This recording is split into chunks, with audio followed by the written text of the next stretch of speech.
respecte argent et sagesse stoïcienne. Rejoignez-moi dans cette exploration profonde des liens entre respect, argent et sagesse stoïque. Découvrons ensemble une vérité qui pourrait transformer notre compréhension de ces concepts. Le respect et l'argent sont deux notions souvent associées dans notre société moderne. Beaucoup pensent que posséder de grandes richesses garantit automatiquement le respect des autres. Mais selon les enseignements du stoïcisme, ce lien n'est pas aussi direct qu'il n'y paraît. Aujourd'hui, nous allons explorer cette idée à travers le prisme de la philosophie stoïque pour découvrir une perspective plus profonde et durable. Dans notre monde actuel, il est courant d'associer le succès matériel avec le respect social. Les publicités, les médias et même nos propres croyances nous poussent à croire que l'accumulation de biens matériels, voitures de luxe, vêtements de marque ou villas somptueuses, équivaut à un statut élevé et au respect des autres.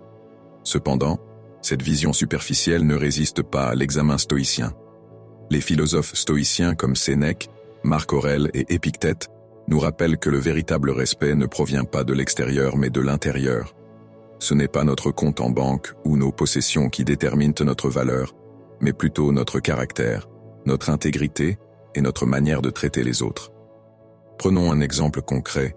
Beaucoup d'entre nous connaissent des personnes riches qui, malgré leur fortune, ne suscitent pas nécessairement le respect.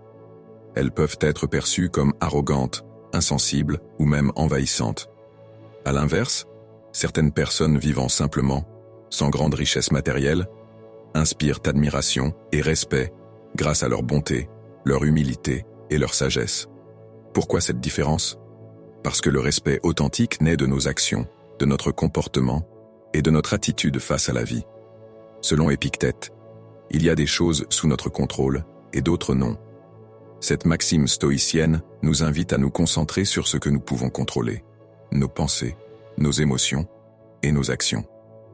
L'argent, bien qu'il puisse offrir un certain confort ou sécurité, ne peut jamais garantir le respect véritable si nous ne cultivons pas ces aspects internes. Lorsque nous cherchons le respect par le biais de l'argent ou des apparences, nous risquons de tomber dans une spirale infinie de comparaisons sociales et de désirs insatisfaits. Le stoïcisme nous enseigne que la vraie force réside dans la maîtrise de soi, dans l'acceptation des événements extérieurs et dans le développement de notre propre vertu. Imaginons maintenant une personne qui applique ces principes stoïciens dans sa vie quotidienne. Elle se concentre sur son développement personnel, sur ses relations sincères avec les autres, et sur la contribution positive qu'elle apporte à son entourage.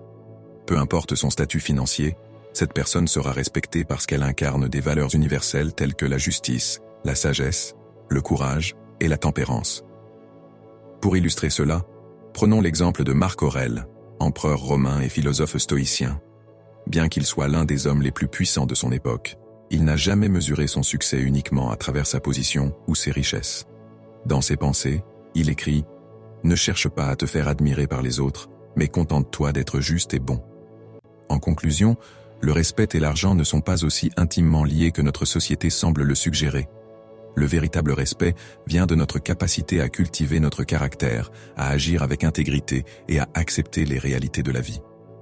Plutôt que de poursuivre une reconnaissance basée sur des critères externes, concentrons-nous sur notre propre développement intérieur. En suivant les enseignements du stoïcisme, nous découvrons que le respect véritable est une question de choix personnel, de discipline et de sagesse. Merci d'avoir regardé. Si vous avez des réflexions ou des expériences personnelles à partager sur ce sujet, n'hésitez pas à les exprimer dans les commentaires ci-dessous.